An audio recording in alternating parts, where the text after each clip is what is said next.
Buenas noches y feliz sábado a todos. Les damos la bienvenida, en este caso, para esta entrega nuevamente. Bueno, lo dejo con, estamos acá, Gustavo Dorado y Dino Rosso, transmitiendo en vivo. Esta vez pudimos transmitir en vivo. Sí, nuevamente, bienvenidos a todos a este programa. Esperamos que podamos pasar un buen rato conversando a la luz de la Biblia sobre temas importantes. Hemos estado conversando de varios temas a través de las reuniones que hemos tenido anteriormente.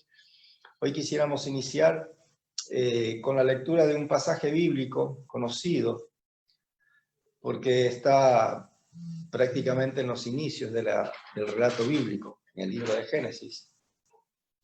En el capítulo 2, el versículo 2 y versículo 3 leemos: y acabó Dios en el día séptimo la obra que hizo, y reposó el día séptimo de toda la obra que hizo.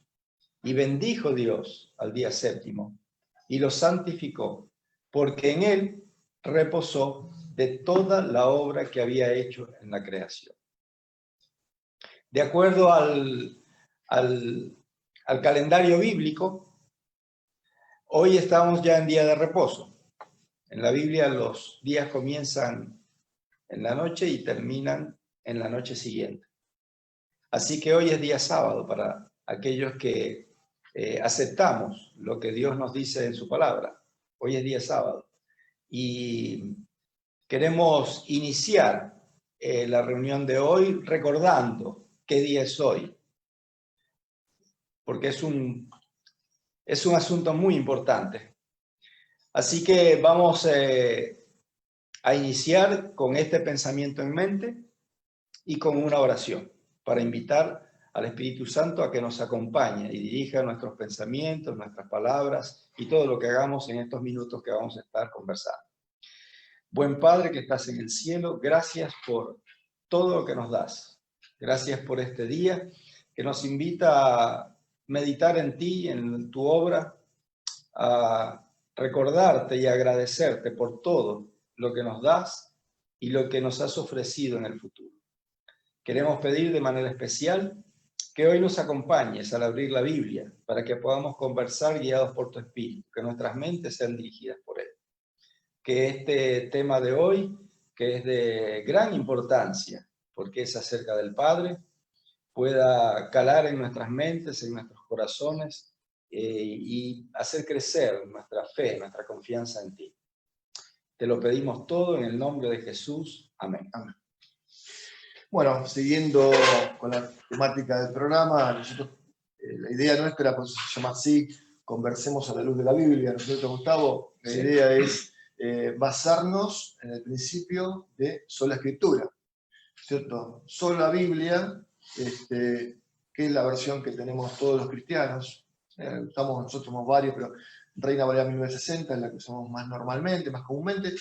La idea de tomar temas, sobre todo doctrinales, al comienzo van a ser doctrinales, y conversarlos. No solamente nosotros dos, que somos los que estamos aquí y lo compartimos con todos, sino también con aquellas personas que nos quieran escuchar y que quieran también aportar o preguntar sobre estos temas, ¿no es cierto? Que son importantes, son vitales, porque son de consecuencia eterna. Vitales para la fe. Vitales para la fe. El tema es que nosotros tenemos una línea para que puedan contactarse con nosotros.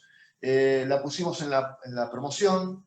La línea es 11 22 52 5567. Lo repito nuevamente: 11 22 52 5567. De esta manera, a medida que vamos avanzando con el tema, por cada una de las unidades que vamos viendo, podemos contestar los mensajes de texto, no de audio porque no los podemos pasar, pero sí los mensajes de texto que tengan y las acotaciones que nos quieran comentar. Todo lo que sea positivo y nos puedan aportar, háganlo. Bien, vamos a hacer, como acostumbramos a hacer, un breve repaso sobre lo que ya hemos visto. Hemos iniciado esta serie esta primera serie de Conversemos a la luz de la Biblia, hablando acerca de la Escritura, ¿no? De la revelación de Dios. En el libro, en la Epístola a los Hebreos, en el capítulo 1, los versículos 1 al 3, leemos: Dios habiendo hablado muchas veces y de muchas maneras en otro tiempo a los padres por los profetas, en estos postreros días nos ha hablado por el Hijo, a quien constituyó heredero de todo y por quien asimismo hizo el universo, el cual, siendo el resplandor de su gloria y la imagen misma de su sustancia, y quien sustenta todas las cosas con la palabra de su poder, habiendo efectuado la purificación de nuestros pecados por medio de sí mismo, se sentó a la diestra de la majestad en las alturas, ¿no?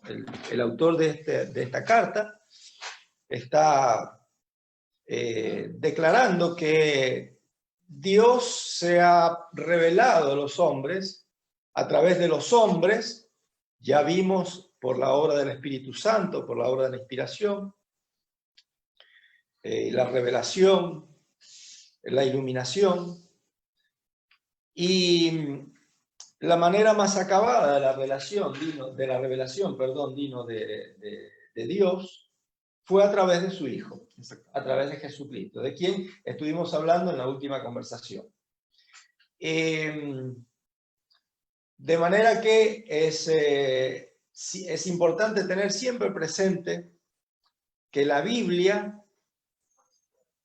a pesar de, o sea, más allá de contener una cantidad de temas importantes de índole práctica, ¿no? Es esencialmente una revelación, una autorrevelación de Dios. Dios nos está diciendo por la palabra cómo es Él, ¿no? Y a partir de eso, con ese pensamiento, con esa premisa, nosotros entonces debemos abordar la lectura y el estudio de la Biblia. Exactamente. Bueno, seguimos con las recapitulaciones porque fueron varios encuentros que tuvimos. La Biblia se lee con inspiración divina, ¿cierto? Para eso está la oración, en base a eso, que es la que nos conduce a la verdad en la Biblia, ¿cierto? Y generalmente lo que hace el Señor es aconsejarnos de que la estudiemos en grupos. No solo la estudiemos solos, hacemos nuestra meditación solos, como corresponde, sí, pero que la estudiemos en grupos, ¿no? Y otra de las cosas que hemos estudiado fue la deidad, ¿no? En su máxima expresión, ¿no? Padre, Hijo, Espíritu Santo. Lo primero que empezamos a estudiar fue sobre el Espíritu Santo, ¿no es cierto? Sobre la inspiración, como dijo Gustavo, después arrancamos sobre el Espíritu Santo, y voy a leer dos versículos que están en el libro de los Hechos, capítulo 5, versículos 3 y 4, y dijo Pedro a Ananías: ¿por qué llenó Satanás tu corazón para que mintieses al Espíritu Santo y sustrajeses el precio de la heredad, reteniéndola? No se te queda a ti vendida, no estaba en tu poder. ¿Por qué pusiste esto en tu corazón? No has mentido a los hombres, sino a Dios. Ahí mostraba, ¿no es cierto?, más allá del pasaje, lo que revela, una de las cosas de la historia, una de las cosas que nos revela acá, es la deidad en el Espíritu Santo. O sea, una expresión de la persona del Espíritu Santo como Dios. Porque primero dice: le has mentido al Espíritu Santo, y después le dice: no has mentido a los hombres, sino a Dios. Entre este pasaje, y después tenemos otros pasajes también que son importantes en cuanto a la expresión de la deidad en el Espíritu Santo, tenemos la segunda charla que hemos tenido. Primero fue la de la Biblia como inspiración, fuente de inspiración y revelación, y después tuvimos sobre el Espíritu Santo. Así que bueno, después tuvimos otra charla más. Sí, la última conversación fue sobre la persona del Hijo, ¿no? Hablamos acerca de su humanidad y acerca de su deidad. Entendiendo como deidad habíamos hablado en algún momento acerca de la expresión de la palabra Trinidad, del concepto Trinidad y del concepto deidad. Y habíamos encontrado que la palabra Trinidad es posible aplicarla en cuanto al ser divino, solo en el aspecto numérico. Claro, no en el aspecto... Ninguno otro. Claro. Y encontramos también que el término más apropiado para referirse a la naturaleza o al ser divino era deidad, la palabra deidad, que precisamente es un término referido al ser, a la persona. Y en la última conversación, entonces, hablamos acerca de la doble naturaleza de Cristo. Por un lado humana y por otro lado divina. Quiero leer solamente uno de los pasajes que nosotros comentábamos en la última conversación, que se encuentra en la epístola de Pablo a los Colosenses. El capítulo 2 y el versículo 9 dice, refiriéndose a Cristo, Pablo está hablando de Cristo, dice, porque en él, Cristo, habita corporalmente toda la plenitud de la deidad. El ser entero, íntegro de Dios, habita en Cristo. Y es llamativo porque refiriéndose a él, a Cristo, dice que habita corporalmente en su cuerpo. Es interesante porque Juan, allí en el capítulo 4, hablando con la mujer de Samaria y refiriéndose a Dios, dice que Dios es espíritu. No es como nosotros, no es corpóreo, no es carne y hueso como nosotros. Dios es un ser espiritual. Sin embargo, refiriéndose a Cristo, dice que toda la deidad habita en su cuerpo. Con lo cual Pablo está hablando de un ser que tiene una doble naturaleza. La naturaleza humana y la naturaleza divina. Claro, justamente lo que dice el capítulo 1 de Juan, ¿no es cierto? Dice, en el principio era el verbo era con Dios y el verbo era Dios. O sea, así es. Revela, ahí hay una doble revelación. Revela que Cristo mismo está desde el tiempo de los tiempos, porque la conjugación del verbo es infinita. Pasado, presente y futuro. Y en el caso que dice que era Dios, ¿sí? Se revela como Padre también. O sea, se revela con la naturaleza del Padre. Se revela como Dios mismo, ¿no es cierto? Hemos visto otros versículos como en Isaías lo dice, Padre eterno, ¿sí? Dios, príncipe de paz. Isaías 9, sí. Isaías 9, 6, revela las múltiples facetas del Mesías divino y humano que tenía que venir. Y justamente en esto de Jesús se revela como en la divinidad del Padre, también Jesús revela al Padre, ¿no es cierto? Entonces tenemos un versículo que está en Juan capítulo 14, versículo 9, que dice, Jesús le dijo, ¿tanto tiempo hace que estoy con vosotros y no me has conocido, Felipe? El que me ha visto a mí, ha visto al Padre. ¿Cómo pues dices tú, muéstranos al Padre? Acá lo que estaba diciendo este hombre, ¿no es cierto? Felipe ellos querían ver la revelación del Padre, querían ver al Padre. No solamente, ya no les bastaba con ver al Mesías, ya había pasado mucho tiempo, ¿no es cierto?, andando por los caminos y haciendo ministerio, y ellos ya querían ver al Padre. Entonces, ¿es Cristo la imagen y semejanza del Padre en el carácter? ¿Es de Dios mismo?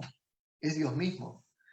Lo que pasa es que ellos veían a un hombre como los otros, ¿no es cierto? Alguien que de chiquito había sido carpintero y después creció y un día salió al ministerio, fue bautizado, escucharon muchas cosas, vieron muchos milagros, pero evidentemente le faltaba algo, ¿no es cierto? Quizás tenían el síndrome del pueblo de Dios cuando sale de Egipto, que querían ver al Dios y ya quizás se había muerto Moisés en el monte Sinaí. Entonces querían ver a ese Dios que le estaba predicando.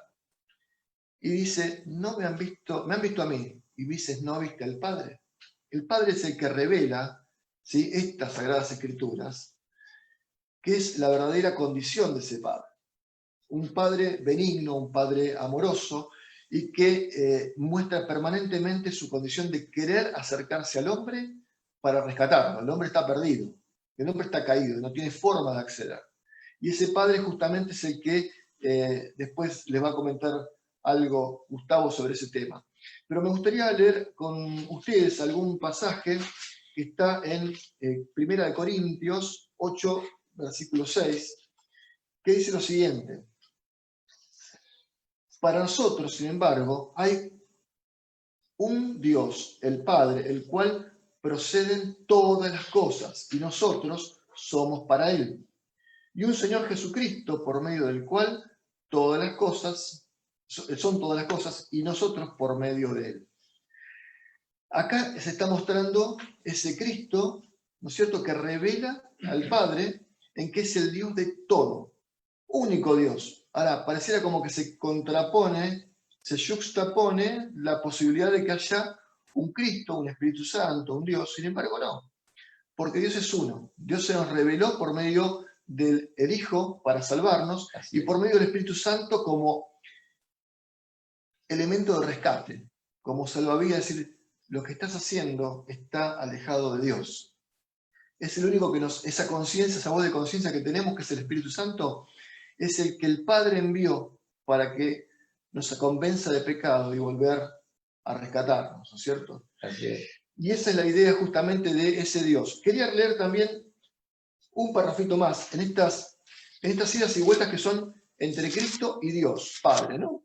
Esa revelación que hace ese llamado binario entre Dios y Padre, entre Cristo y el Dios Padre. Dice, Romanos 1.7 dice, a todos los que estáis en Roma, amados de Dios, llamados a ser santos, gracia y paz a vosotros, de Dios nuestro Padre y el Señor Jesucristo. Acá otra vez la fórmula necesaria, ¿no? La fórmula necesaria que era Jesucristo, que vino a rescatarnos, y el Padre como elemento, ¿no es cierto?, rescatante, para que nosotros nos acerquemos a Él.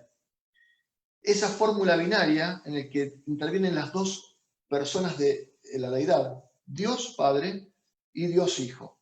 Vamos a ver un último versículo que está en Juan, primera de Juan, 1:3.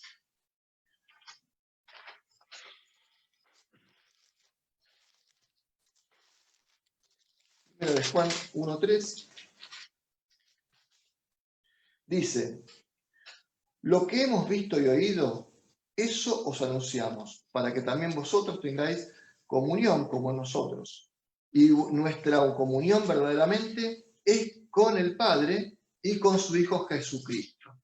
Vuelta la necesidad de tener esta dualidad, esta unión binaria entre el Padre y el Hijo, para que sean el vehículo en el cual nosotros nos subimos a la salvación. Nos invitan, nosotros no nos subimos por nuestra voluntad, ¿no es cierto? De hecho, la oración es una fórmula trinaria, no trinitaria, trinaria, digo, es de la deidad completa, porque nosotros somos convencidos del pecado por medio del Espíritu Santo. Elevamos nuestra oración para que el Señor, que Jesucristo, la presente ante el Padre y seamos perdonados. Esta función de la oración, así como la lectura bíblica, que también tiene una función trinaria, de la deidad completa, ¿no es cierto?, hacia nosotros, es la que hace que nosotros tengamos la posibilidad de que podamos arrepentirnos y acceder a la posibilidad que algún día Dios mismo, por medio de Jesucristo, nos venga a buscar, ¿no es cierto?, a su segunda venida. Sí,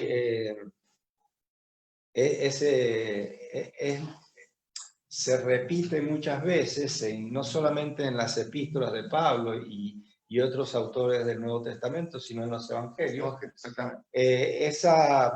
Esa dinámica entre padre e hijo. en muchas ocasiones en forma explícita y otras en forma implícita. Por ejemplo, cuando Jesús salió de las aguas del Jordán después de ser bautizado por Juan, por Juan el Bautista. Dice el relato que se escuchó una voz del cielo que decía: este es mi hijo amado, ¿no? ¿Quién puede decirle a alguien hijo? Un padre, ¿no? Y así en muchas ocasiones aparecen relacionados en una relación dinámica, en una relación activa, el padre y el hijo. En este caso nosotros estamos haciendo énfasis en el padre. Ya lo hicimos en el hijo hace unas 2 semanas atrás. Sí. Ahora lo estamos haciendo en el padre. Por eso es probable que muchos de los pasajes que leamos hoy los hayamos visto en la conversación anterior, porque a lo largo de todo el ministerio de Cristo, esa relación padre-hijo fue, se expresó, se manifestó en forma reiterada. Y por eso es que los discípulos, los apóstoles, los escritores del Antiguo Testamento, de las epístolas, también mencionan muy frecuentemente, especialmente Pablo, y Juan, muy frecuentemente reiteran esa relación de alguna forma en sus epístolas, tratando de establecer alguna verdad, de aclarar alguna duda, de presentar, de hacer alguna declaración importante. Ellos conjugan nuevamente a las personas del Padre y del Hijo. Había una relación muy cercana, íntima, la relación ideal, ¿no?, entre Jesús, entre el Hijo y su Padre, ¿no? Él le hablaba de una forma familiar, ¿no? Podemos leer muchos textos. Yo solamente quiero leer uno. En San Juan, el capítulo 11, está el relato de la resurrección de Lázaro, ¿no? Y cuando Jesús pide ser llevado a la tumba donde habían colocado el cuerpo de Lázaro, que de acuerdo al relato, había muerto hacía 4 días atrás. Y Jesús se encuentra con Marta, con María, sus hermanas, y ambas naturalmente estaban desconsoladas, estaban tristes, pero de alguna forma le reprochaban, ¿no?, a Jesús que si él hubiera estado no hubiera pasado eso, ¿no?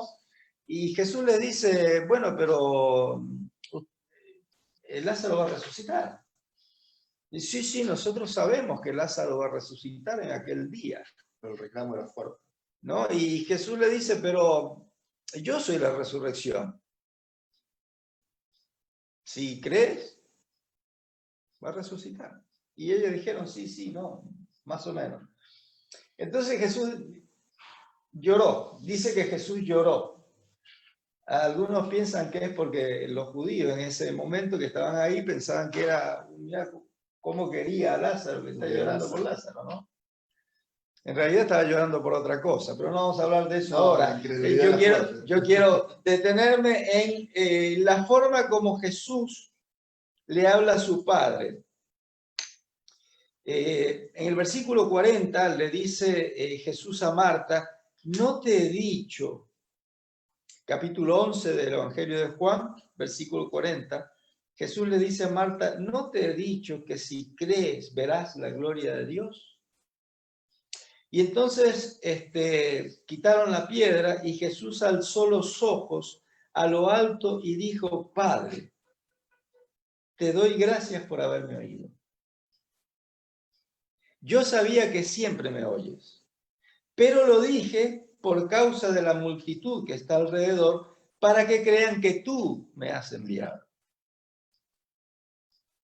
Esta es una si nosotros la sacamos del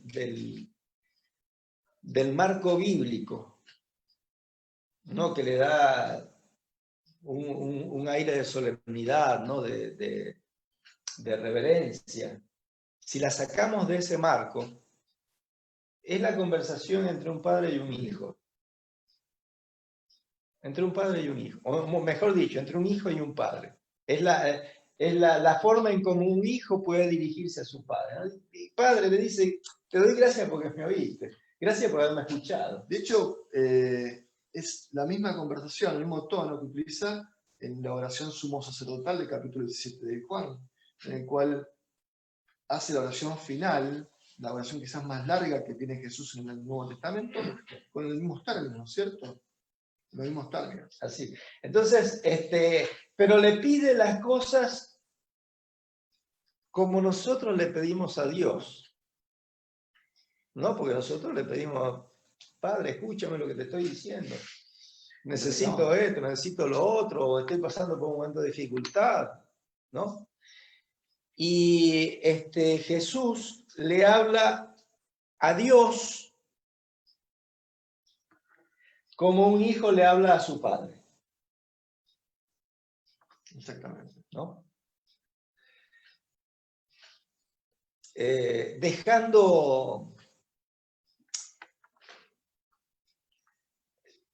establecido, dejando claro que los hombres también podemos hablarle a Dios como nuestro Padre, porque Él no es como un padre, es un padre, es un padre.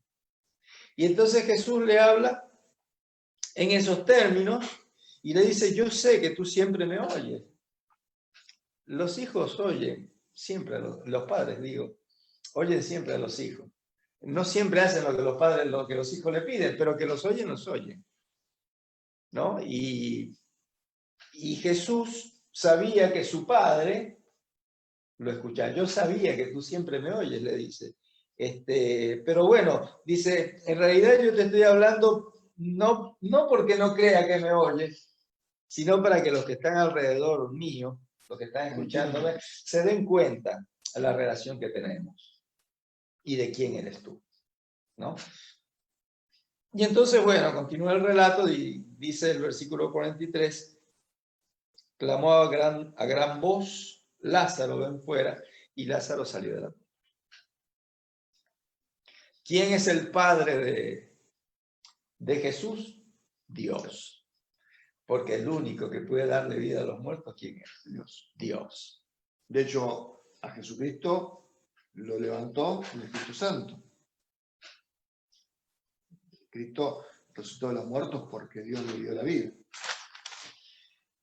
Y ahora vamos a avanzar un poquito más en esta relación. Estábamos hablando de esta relación dinámica entre el Hijo y los Evangelios, de la cual dan fe los apóstoles, ¿no?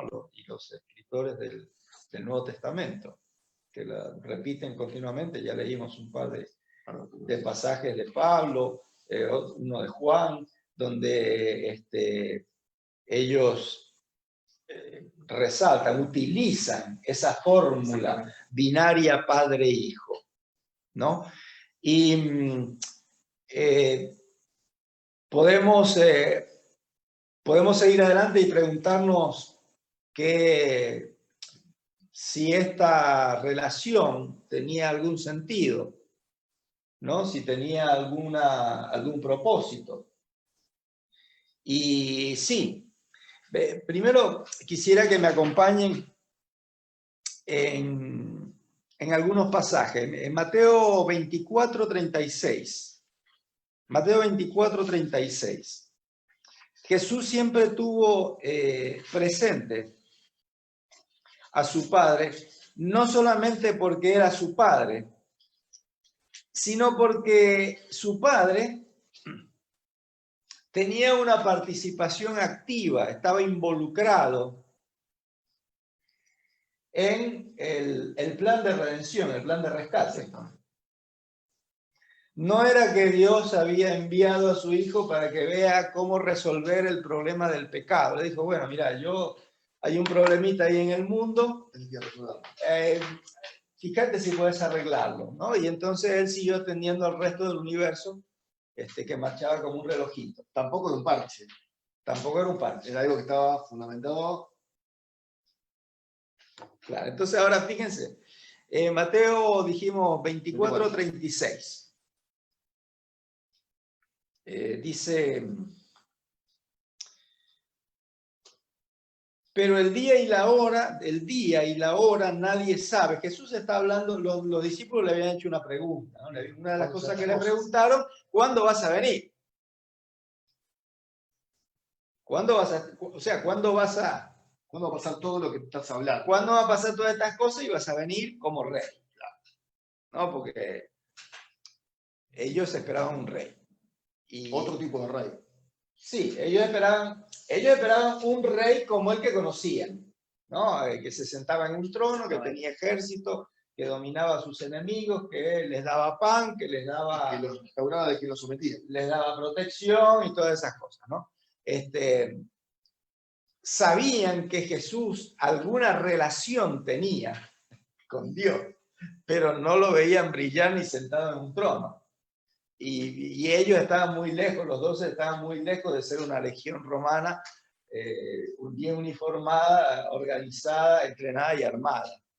Así que la idea mesiánica que tenían ellos era la de un rey, ¿no? Y ellos esperaban que en algún momento Jesús se convirtiera en un rey.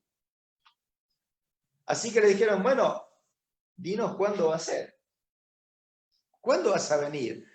Ya había venido, sí, pero ¿cuándo vas a venir como rey? Nosotros esperamos un rey. Y entonces Jesús les dijo, bueno, miren, les explicó un montón de cosas. Hay el capítulo 24 es muy interesante. Pero en un momento dice, miren, el día y la hora nadie sabe, ni aun los ángeles que están en los cielos, sino mi Padre. De manera que el Padre está en los detalles de la redención humana. Sabe el día, sabe la hora, sabe cómo va a ser. Lo tiene todo organizado. Él está encargado de eso también. Evitó justamente la fecha y la hora por un tema especulativo. Claro. Lo que Jesús está diciendo, miren, mi Padre está involucrado también en esto. Yo estoy acá y estoy haciendo mi parte del rescate, pero no estoy solo. Mi Padre también está trabajando para la redención, también está ocupado en la redención. Y ahí, el versículo 16, vamos a volver un poquito atrás, versículo 16 de Mateo. El capítulo 16 al versículo 17 es la ocasión en la que Jesús le pregunta a sus discípulos, ¿quién dicen los hombres que soy? ¿No? Y entonces uno dice, bueno, uno dice que era el profeta, otro dice que era Elías, que resucitó de los muertos, que en realidad Elías nunca murió. Pero bueno, ellos decían que era el profeta. Pero había un tema y el día. Sí. Entonces, entonces Jesús le dice, bueno, a ver, ¿y ustedes quién dicen que soy yo? Levantó la mano Pedro, ¿no? Que era el que siempre hablaba. Y entonces dijo, tú, versículo 16 del capítulo 16, dice, tú eres el Cristo, el Hijo del Dios viviente. Y entonces Jesús inmediatamente, sin esperar a que haya ningún otro comentario, ninguna reacción, le dijo, bienaventurado eres Simón, hijo de Jonás, porque esto que tú has dicho no te lo reveló ni carne ni sangre, sino mi Padre que está en los cielos. ¿Ustedes creían que solo el Espíritu Santo revelaba? Evidentemente. El Padre también. El Padre también está involucrado en el plan de salvación, está involucrado entre los hombres, entre el trabajo de redención de los hombres. Porque a Pedro, de acuerdo a lo que dijo Jesús, ni siquiera el Espíritu Santo le dijo eso, Se lo dijo el Padre. Así que el Padre está involucrado, no es un ser que está sentado allá. A veces leemos el Apocalipsis o leemos el libro de Daniel y decimos, bueno, el anciano sentado en el trono allá, el hombre de barba blanca, ya hizo todo, se fue retirado, está allá mirando desde allá todo, cómo pasa, y bueno, y cuando termine, él dará su veredicto. No, el Padre también está involucrado en el plan de salvación, en la obra de salvar al hombre. Y entonces ahora vamos a ver algunas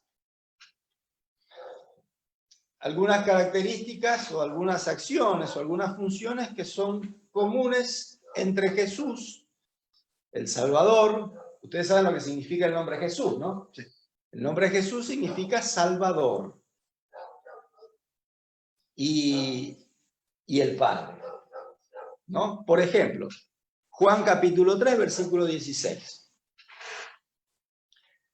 Porque de tal manera amó Dios al mundo, que dio su Hijo unigénito, para que todo aquel que en él cree no se pierda, mas tenga vida eterna. Algo que sabemos todos los cristianos. Bueno, miren qué simple. Le hemos pasado quizá por arriba un montón de veces. El Padre ama. ¿A quién? Nos ama a nosotros. No solo Jesús nos ama a nosotros, el Padre también nos ama.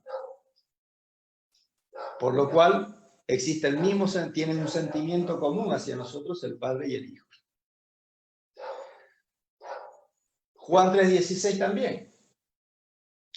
¿Con qué propósito envió Dios a su Hijo al mundo? Para salvar al mundo. Para salvar al mundo. O sea que el Padre salva. Jesús es el Salvador, el Padre también es el Salvador.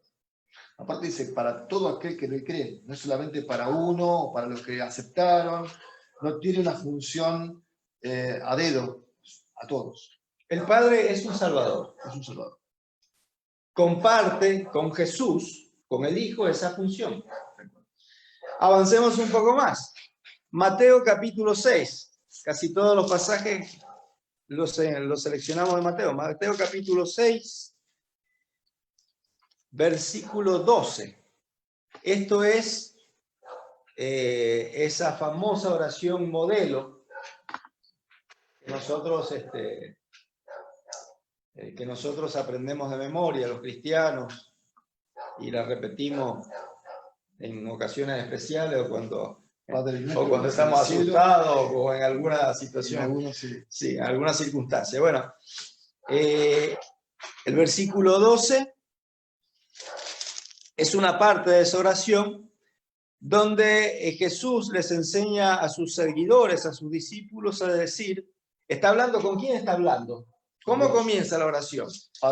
¿Cómo se llama la oración modelo? Se llama el Padre Nuestro. ¿Por qué? Porque está dirigida al Padre.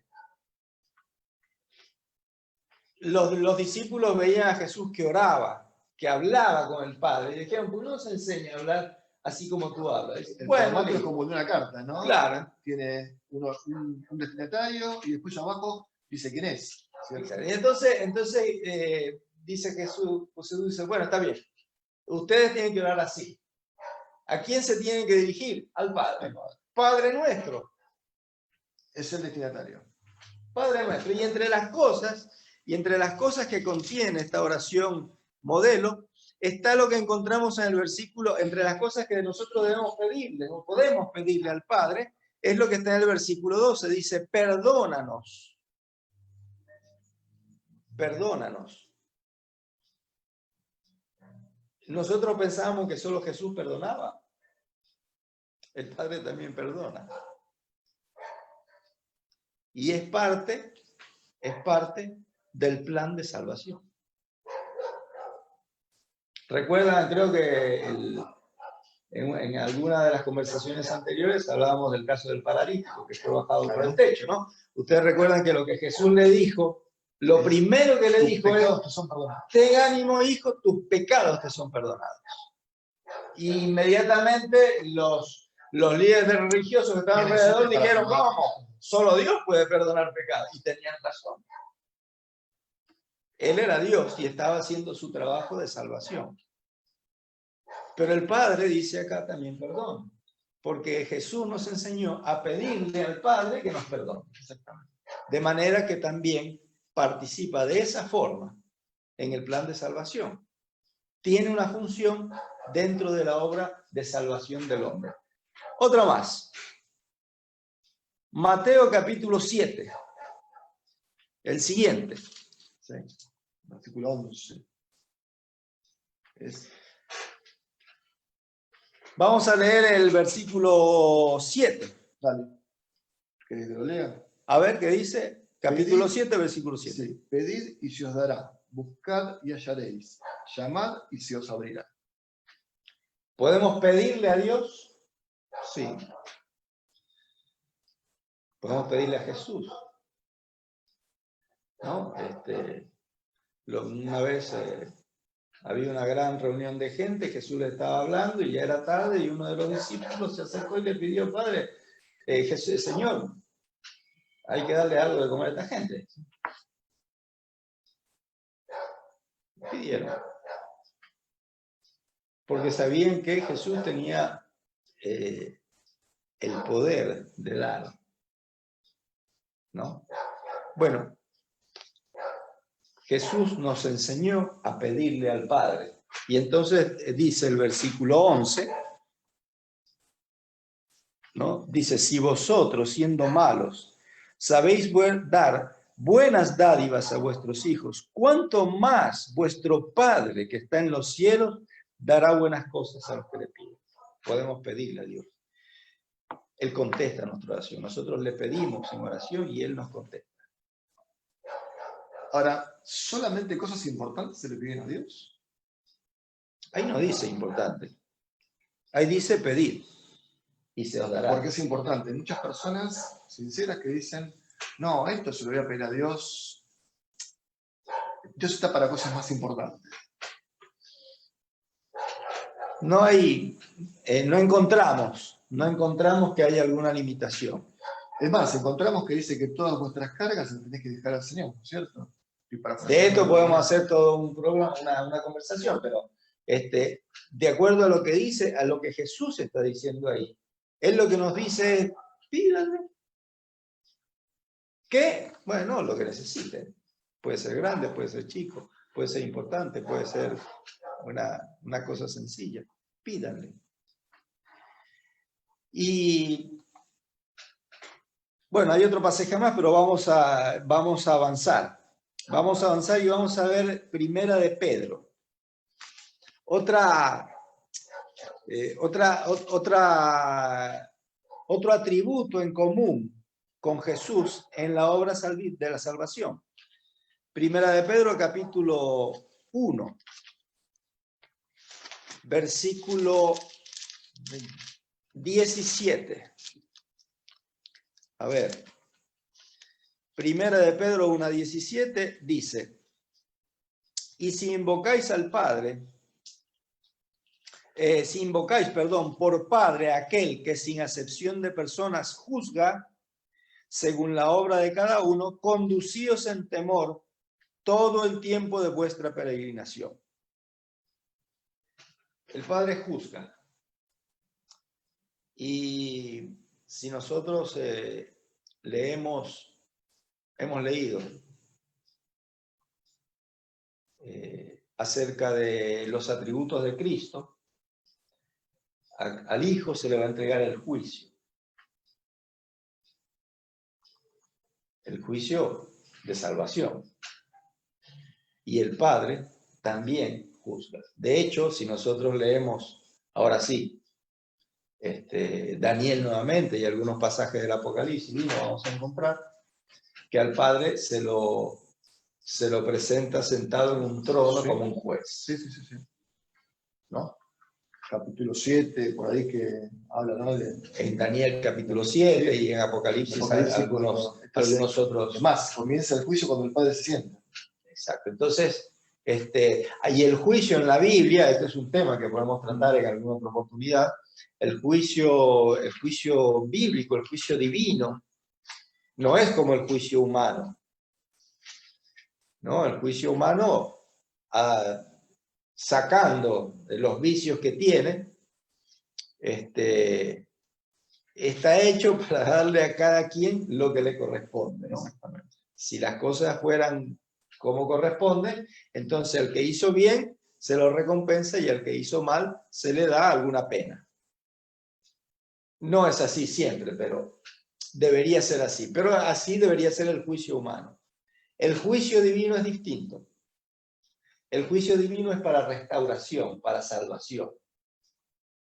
No es para castigar, no es para destruir, no es para cobrar, es para restaurar, es para salvar. Deberíamos anotarlo ahí en la agenda y un día, una noche conversar acerca del juicio divino, porque es interesante darnos cuenta la diferencia que hay entre la mirada divina y la mirada humana, incluido este tema tan importante que a muchos nos trae tanto temor. Cuando muchos leen, hay muchas personas que no quieren saber nada del Apocalipsis porque habla de juicio y tienen miedo. Dicen, no, si me va a juzgar yo estoy en el horno.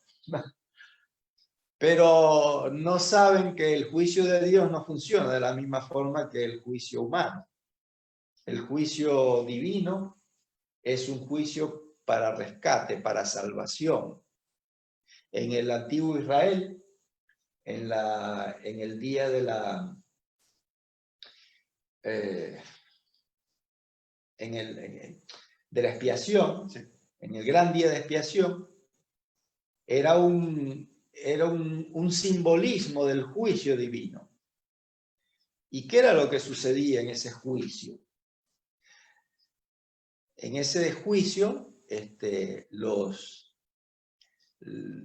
errores, las faltas que habían cometido los israelitas durante el año y que habían sido depositadas en forma simbólica en el velo del templo, la separación entre el lugar santo y el santísimo, el velo del templo que estaba frente a lo que representaba el trono de Dios, ¿no? Que contenía la ley. Era un simbolismo de juicio, un simbolismo de juicio muy importante, muy fuerte. Bueno, las faltas de los israelitas eran colocadas simbólicamente delante de Dios. ¿Y qué ocurría el día de la expiación? Eran eliminados, eran limpiados, eran borrados. Ese es el juicio de Dios. Bueno, Dios, el Padre, es juez también. Es lo que acabamos de leer ahí en 1 de Pedro. Y aquel juez que aparece en Daniel capítulo 7 es ese Dios, el Padre, al cual el Hijo es llevado ante su presencia. Bueno, hay una cantidad de cosas impresionantes, ¿no? Acerca de este ser de la deidad, de esta persona de la deidad que nosotros llamamos Padre y que se nos presenta en la figura de un Padre, ¿no? Muchas veces se dice que el Dios del Antiguo Testamento es distinto al Dios del Nuevo Testamento, ¿no? Y entonces, de esa forma, no solamente quieren cambiarle el nombre a Dios, sino también a las cosas que Él dejó establecidas, ¿no? Justamente, siguiendo con lo que vos estabas hablando, me recordaba un pasaje que justo me lo acabo de marcar, sobre uno de los juicios que hace Dios en el Antiguo Testamento, en el libro de Daniel, ¿no es cierto? Un juicio explícito, con condena y todo. Recordemos el pasaje de Daniel, capítulo 5, ¿sí? En el cual este rey Belsasar, hijo de Nabonido, nieto de Nabucodonosor, le aparece una mano pintando en la pared, o dibujando en la pared una serie de letras que eran irreconocibles para este rey Belsasar, y después también para sus sátrapas, para sus adivinos, para las personas que estaban ahí. La reina madre le dice, llamalo a este hombre, Daniel, que ya era viejito, ya era un hombre muy mayor, ya había muerto Nabucodonosor, habían pasado muchísimos años, habían pasado más de 70 años, y lo llaman a Daniel, y cuando ve la mano escribiendo en la pared, era un dedo que escribía, que decía Mené, Mené, Tekel Uparsin. Y fíjense lo que dice Daniel sobre este pasaje, dice, interpretación dice, contó Dios tu reino y le ha puesto fin. En otras palabras, tu reino ha sido pesado y ha sido hallado falto. Si ustedes leen después el pasaje es muy interesante porque esa misma noche Belsasar muere, ¿no? Este es uno de los juicios directos que aparecen en el Antiguo Testamento. Y vamos a hablar un poquito del Dios del Antiguo Testamento. Un poco, Gustavo, vos hablabas de ese Dios que parece de ser de una manera en el Antiguo Testamento, aparece de otra manera en el Nuevo Testamento, parece un Dios más duro, más difícil En el Antiguo en el Testamento. Antiguo Testamento, y parece un Dios más benévolo, misericordioso en el Nuevo Testamento, ¿no? Tenemos que hablar de dos contextos distintos. Había un Dios en el Antiguo Testamento en el cual rescataba un pueblo que en el contexto del pueblo, gran parte del Antiguo Testamento hace mención a esta reclusión en Egipto. Sale un pueblo que no conocía a ese Dios. De hecho, sale con digamos, con elementos, digamos, milagrosos, de alguna manera, como fueron las 10 plagas, como fueron las tablas, como fue cruzar el mar, como fue estar 40 años en la sombra, en el día y en la noche con una columna de fuego, sabiendo las diferencias térmicas. La comida que caía del la cielo. Comida que caía, dice que habían caído codornices, 2 codos de altura, que son unos 90 centímetros, hasta 100 metros por fuera del campamento, que había 2,5 millones de personas, 2 millones de personas. Con lo cual debe haber sido un espectáculo impresionante. Pero además vino todos los días, les caía literalmente comida del cielo, hermano. Lo que le llamaban el alimento de los ángeles, ¿no? Más comúnmente. Y ese Dios misericordioso era el que estaba permanentemente, lo que decías vos antes, ¿no es cierto?, en la búsqueda del hombre, en el rescate del hombre, porque ese pueblo lo rescató el Señor de las manos de Egipto.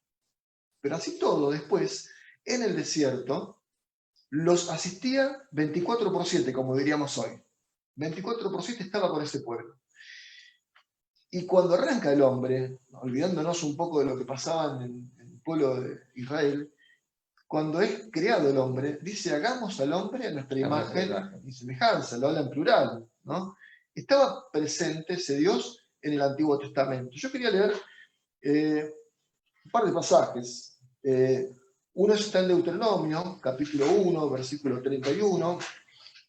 Dice, y en el desierto has visto que Jehová, tu Dios, te ha traído como trae el hombre a su hijo, por todo el camino que habéis andado hasta llegar a ese lugar. No es que lo acompañó, bueno, hasta la puerta de casa y arreglaste solo, fíjate si puedes pedir un Uber.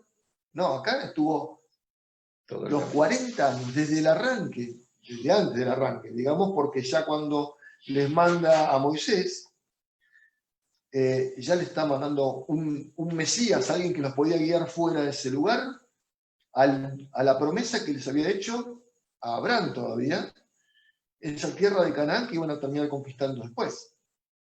Ese pueblo estuvo acompañado por ese Dios misericordioso desde antes, no los dejó solos, no los dejó abandonados, no es que los creó y se fue. Desde antes de la salida de Egipto. No solamente después de la salida de Egipto, no solamente esos 40 años, no solamente después de que viene Josué, porque los acompañó siempre. Y vuelta a vuelta, este pueblo se rebelaba. Y volvían a caer en sus andanzas, en apostasía, ¿no es cierto? Mezclándose con otros pueblos, adorando a otros dioses. Fíjense lo que dice el capítulo 32, versículo 6 del libro de Deuteronomio. ¿Así pagáis a Jehová, pueblo loco e ignorante? ¿No es Él tu Padre el que te creó? Él te hizo y te estableció. Había batallas que eran imposibles de ganar. Porque Dios no eligió al gran pueblo, eligió al pueblo más chiquito, dice la Biblia, y lo llevó a conquistar los lugares que le había prometido. en ningún momento, y es más, cuando ya la gente, el pueblo estaba casi en el sometimiento, que decíamos, ya acá no podemos más, acá el siguiente paso no lo podemos dar, no tenemos ni siquiera tierra firme. Bueno, hacían a sus enemigos como si fueran entre ellos. El sustento de Jehová permanentemente existió. Quiero leerles otro versículo que está en el capítulo 103 del libro de Salmos, el versículo 13, dice: como el Padre se compadece de los hijos, se compadece Jehová de los que le temen. Temer no es una palabra mala, no es miedo. No es miedo. El fundamento de la palabra temer en la Biblia no es tener miedo, no es que aparece Dios y me acurruco, me achico, sino al contrario, va por el respeto. Reverencia. Es reverencia, es respeto, es adoración, es saber que hay alguien que es superior a vos. O sea, no es alguien que vos lo vas a pasar, no. Dios es el creador, es el único digno de admiración y de respeto. Y esta gente lo sabía bien. Tenemos otro pasaje que lo voy a comentar nada más, que se me ocurrió esto fuera de contexto, porque antes de las charlas que hacemos aquí, hacemos charlas nosotros, inclusive también con mi familia, y bueno, y surgen un montón de temas. Este había surgido ya hace un par de semanas atrás, en el que los filisteos se roban el arca del pacto. ¿Te acordás del pasaje? Los filisteos, después búsquenlo, los filisteos se roban el arca del pacto, como si fuera un trofeo de guerra. Lo que no estaban entendiendo los filisteos, que estaban robándose los símbolos que identificaban a Dios. Hoy el arca del pacto no existe más, por más que aparezca alguien con sombrero texano, no lo va a encontrar. Hay 7, 8, 10 lugares en Egipto, no va a estar en la arca, justamente porque no es objeto de adoración. Pero sí, en ese momento tenía una orientación mesiánica, apuntaba al Mesías, ¿no? ¿Qué tenía el arca del pacto? Y tenía la tabla de la ley, tenía el maná, tenía la vara de Aarón, ¿no es cierto? Que estaba florecida. Tenía, y algunos dicen que hasta, creo que algún pasaje bíblico que he encontrado, que tenía también la serpiente de bronce. Habría que buscarlo. Pero fíjense, todos esos elementos los roban, como diciendo, nosotros somos más fuertes que tu Dios. Y yo lo que hago hincapié no es que el arca del pacto ni lo que se robaron, sino que muestra la Biblia el poder que ejercía Dios mismo, Dios Padre, en esa época, antes de que Cristo venga, antes de que Cristo se personifique como hombre, se encarne como hombre. Cuando lo llevan al templo, la pusieron frente a la diosa, al dios de Argón, sí, y al día siguiente apareció postrado el dios de inclinado ellos, frente al arca. Hicieron lo mismo y volvió a aparecer. No había que mirar el arca adentro, porque era la presencia misma del Señor. Y cada uno que miraba el arca de adentro terminaba muriendo. La presencia, lo que no marco es no el poder del arca, sino que Dios estableció las cosas en forma real, tangible, y que el poder se ejerció tanto antes como durante y como se va a ejercer hacia el final.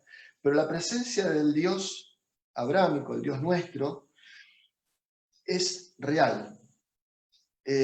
Hace prodigios. No sé si alguno de ustedes tiene algún testimonio para hablar, pero en nuestras vidas hemos tenido experiencias en las cuales es imposible. De hecho, la transmisión del día de hoy lo podemos decir y lo podemos decir con mi familia como testimonio, porque era imposible poder comunicarse, se nos había cortado internet, cosa que es imposible poder transmitir sin que vamos a terminar grabando el programa. Hicimos un par de oraciones, esto lo cuento como testimonio porque no es casualidad. Y 10 minutos antes de empezar la transmisión, apareció la señal, apareció todo como para poder transmitir. El Dios del Antiguo Testamento no se desvaneció, no se fue, no apareció Cristo reemplazándolo. Aparece este Dios del Antiguo Testamento de una manera diferente al del Nuevo Testamento, quizás, pero es en la vista nuestra, porque el Dios es misericordioso. Último pasaje que quería leer con ustedes. Ese padre que se revelaba hacia su creación. Y lo vamos a ver en el pasaje de Oseas.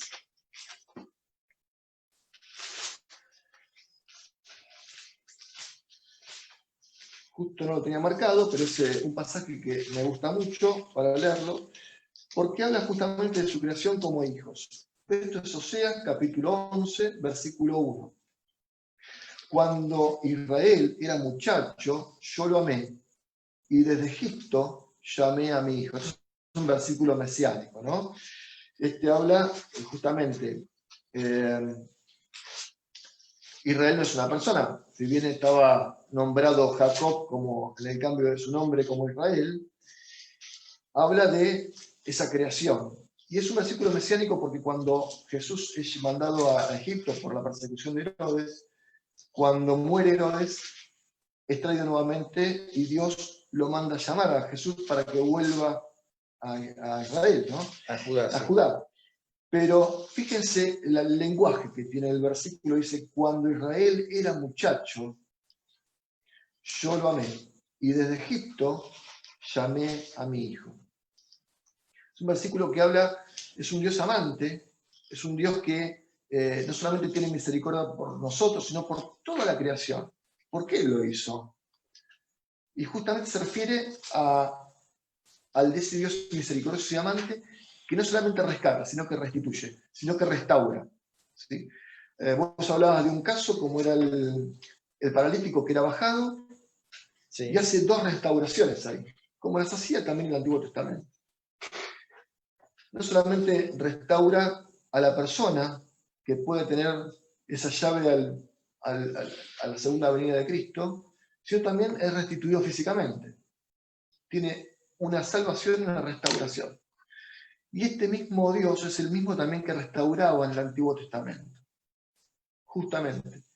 Y lo que queremos notar es este detalle de que no hay un Dios diferente del Antiguo Testamento al Nuevo Testamento, sino que hay un Dios. ¿Que mostraba una imagen más dura? En el lenguaje de las personas que no lo conocían, porque la gente que había salido de Egipto tenía, dice la Biblia, que eran duros de cerviz. Les costaba aceptar ese Dios, por más maravillas que tuvieran, por más, siempre querían lo tangible, siempre querían lo que tenía el otro. Los pueblos vecinos tenían un rey. Bueno, fue Dios tan misericordioso que les dio un rey, en el caso de Saúl, que fue el primer rey de Israel.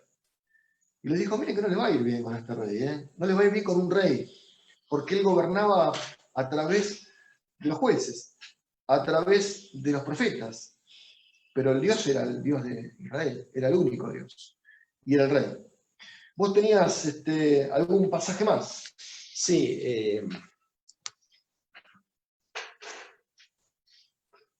¿Por qué se cree a veces que él, o se entiende que el Dios del Antiguo Testamento, que el Padre del Antiguo Testamento, es distinto al Padre del Nuevo Testamento, ¿no? El Padre del Antiguo Testamento se dice destruía, castigaba, enjuiciaba, hacía descender fuego del cielo, arrasaba pueblos con mujeres, ancianos, niños, animales, ¿no?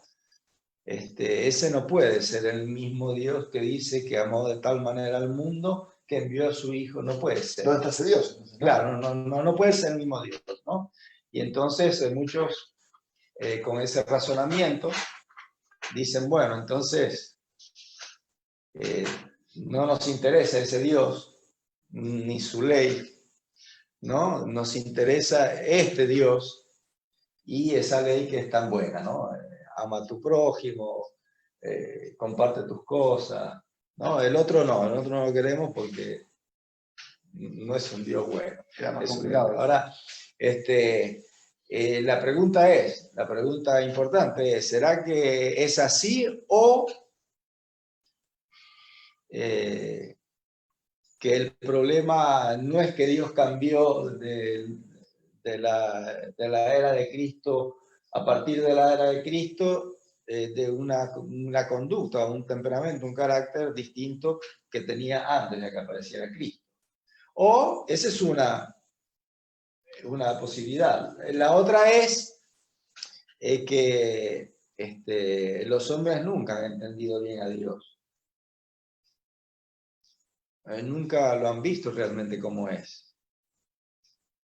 Y por eso es que algunos no quieren saber nada de cierto Dios. Hay lo que yo quiero leer, compartir con ustedes un pasaje muy importante del Evangelio de Juan, que de alguna forma aclara esta situación y responde a algunas preguntas. El capítulo 17 del Evangelio de Juan es la oración póstuma, ¿no? La última oración de... Y a la vez la oración intercesora, sumo sacerdotal de Cristo. Ya lo habíamos comentado, ¿no? Jesús en su función de sumo sacerdote intercedió ante el Padre, ante Dios, por los hombres, no solo por sus discípulos, por todos los hombres, por la humanidad entera. Pero miren qué interesante lo que dice acá. ¿Cómo comienza Jesús su oración? Bueno, miren, versículo 1. Levantando los ojos al cielo, dijo: Padre, la hora ha llegado, glorifica a tu Hijo. ¿No? Nuevamente aparece esa unión binaria, sí, esa fórmula, ¿no? Padre e Hijo.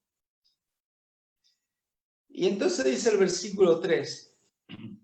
El 2 dice, bueno, tú me has dado potestad sobre toda carne para que les dé vida eterna a todos, ¿no? Les dice, entonces el versículo 3, esta es la vida eterna. En esto consiste la vida eterna. Que te conozcan a ti, el único Dios verdadero, y a Jesucristo a quien me has enviado. Bueno, en este versículo 3 de esto podemos hacer otra conversación, pero yo quiero resaltar un par de cosas, ¿no? Primero, la vida, de acuerdo a lo que está diciendo Jesús, que es Dios y que sabe lo que dice, la vida consiste en conocer a Dios. Ahora, esta diferenciación que hacemos los hombres entre el Dios del Antiguo Testamento y el Dios del Nuevo Testamento, lo que hace es revelar que nosotros no sabemos mucho acerca de Dios. Porque Dios es eterno y es invariable, su ánimo es invariable. Siempre ha sido igual, siempre fue igual, sigue siendo igual y va a ser igual por la eternidad. Y entonces Jesús dice, mira, la vida eterna consiste en conocer a Dios. Con lo cual está diciendo, bueno, no te conocen. Y entonces, si avanzamos un poquito más,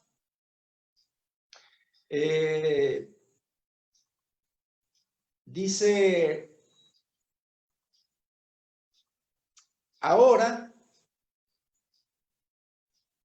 a ver. 17. Sí, ahora han conocido que todas las cosas que me has dado proceden de ti, porque las palabras que me diste les he dado y ellos las recibieron y han conocido verdaderamente que salí de ti y han creído que tú me has enviado. Y si vamos un poquito más atrás, el versículo 6 dice, he manifestado tu nombre a los hombres. O sea, les he mostrado cómo eres.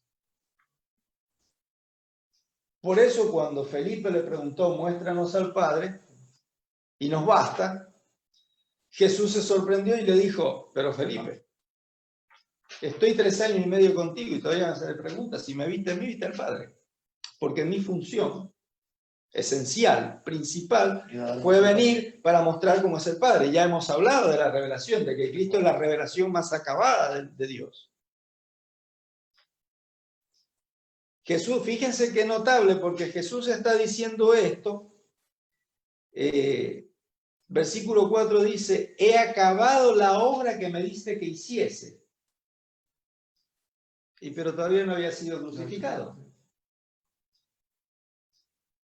Y él está diciendo, ya terminé la obra que me diste. Porque realmente les mostró cómo era el Padre. La obra esencial, principal, fundamental del Hijo de Dios era mostrar cómo era el Padre. ¿Por qué? Porque el hombre no conoce a Dios. Por eso es que creemos que el Dios del Antiguo Testamento es un Dios y el Dios del Nuevo Testamento es otro Dios. Porque no conocemos a Dios. Si nosotros conociéramos a Dios, no nos haríamos esa pregunta, no haríamos la diferenciación. Le daríamos otra explicación a las dudas que tenemos.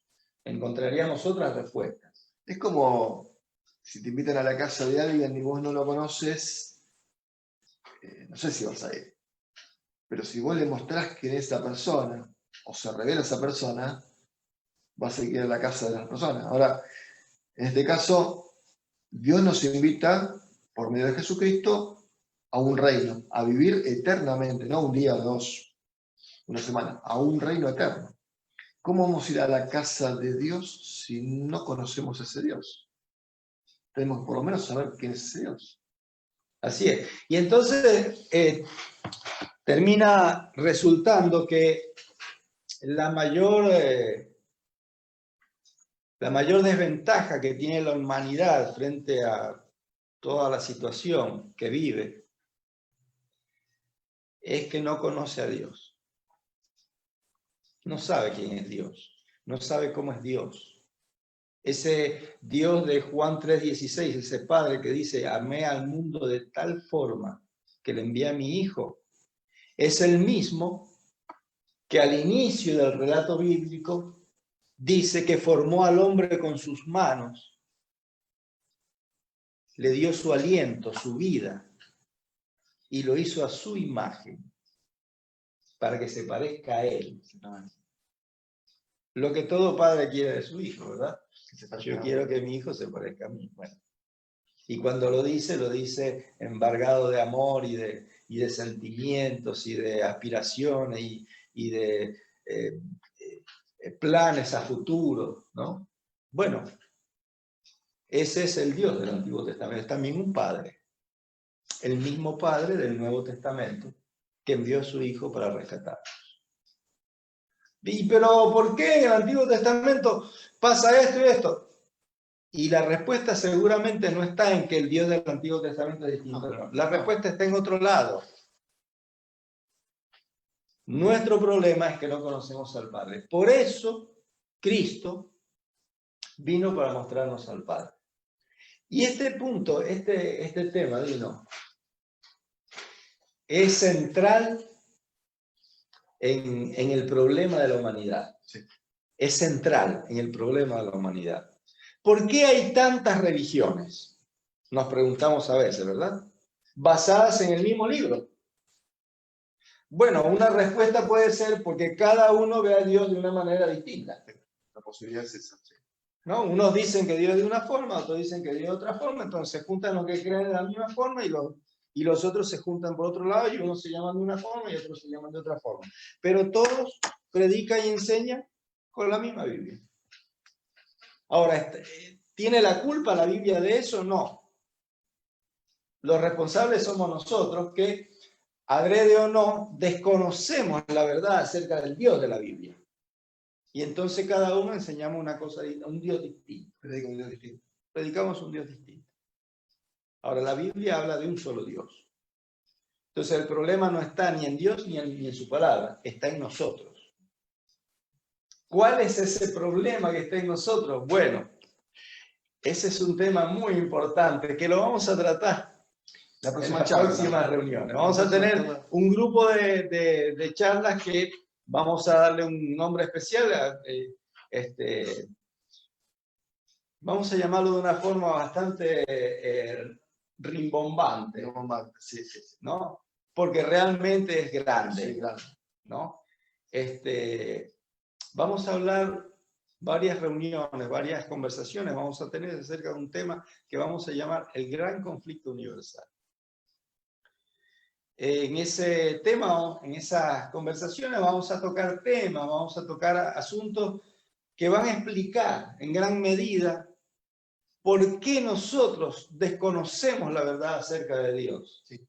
Y por qué fue necesario que Dios enviara a alguien para mostrarnos cómo realmente es. ¿Cómo comienza ese gran problema, no? ¿Cómo comienza esa situación? ¿Dónde pero comienza ese gran problema? Así que es importante entender que el Dios, aceptarlo, por lo menos en principio aceptar, que el Dios del Antiguo Testamento dijo, es exactamente el mismo Dios del Nuevo Testamento. Que el Padre del Antiguo Testamento es el Padre del Nuevo Testamento. Sí, y la misma misericordia.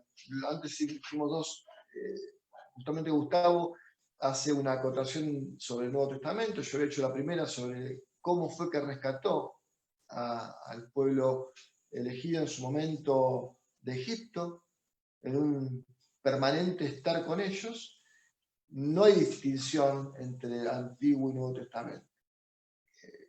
Quizás había otra metodología, otra vista, pero no otra forma de rescatar, no otro Dios. Sí.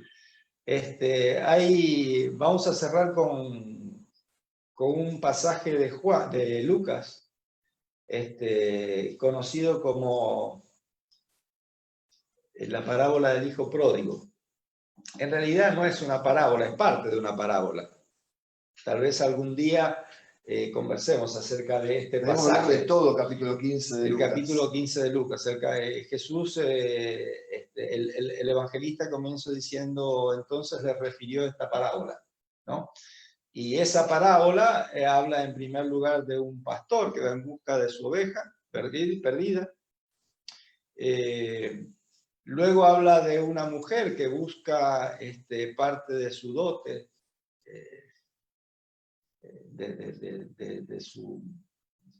de su regalo de boda, digamos, ¿no? Algo muy valioso para ella. Y finaliza con la historia de un padre que tiene 2 hijos. Estamos hablando del capítulo 15 de Lucas. Nuevamente aparece, ¿no?, en la figura del padre. Y en la historia, esa breve historia que relató Jesús, hay 2 hijos que representan cada uno una actitud distinta de personas, ¿no? Clasifica en 2, digamos, los seres humanos los coloca en 2 categorías, pero la figura central de esa historia es el padre. No es el hijo pródigo. No es el hijo que se va ni el hijo que se queda laburando. No, es el padre, que los quiere a los 2 como hijos, que los trata a los 2 de la misma forma, que respeta sus decisiones, respeta sus temperamentos, respeta sus elecciones, que incluso hasta los acompaña en algunas cosas, aunque esté en contra de su expectativa, en contra de sus sentimientos, si podemos decirlo de esa forma, ¿no? Pero que finalmente aparece como un ser bondadoso, generoso, amante, paciente, como lo que nosotros esperamos de un padre, como el padre ideal que nosotros podemos llegar a pensar o imaginar, ¿no? Y estas historias nos hablan acerca de un Dios maravilloso, un Dios maravilloso. Y el problema comenzó, el conflicto comenzó cuando alguien dudó de lo maravilloso que es Dios, ¿no? Así que en las próximas conversaciones vamos a tener una serie titulada El Gran Conflicto Universal. Los invitamos a que nos acompañen en este tema interesante y revelador de muchas cosas. La mirada bíblica de este título, de este tema, puede responder muchas de las preguntas existenciales que nosotros tengamos. Muchas preguntas acerca de las cosas que no entendemos en el mundo, incluso en nuestras vidas. Porque sufrimos, ¿no? Así que los invitamos a acompañarnos. Exactamente. Bueno, vamos a cerrar con una oración, como hacemos siempre. Padre nuestro que estás en el cielo, gracias Señor por asistirnos permanentemente, por estar cerca nuestro, por cuidarnos, Señor.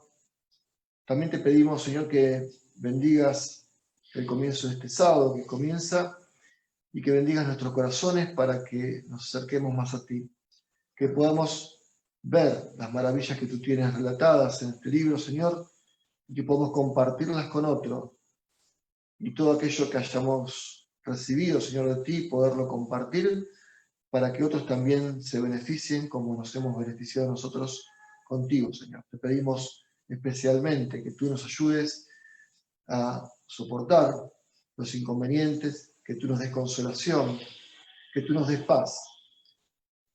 Te pedimos, Señor, todo esto en nombre de Cristo Jesús. Amén.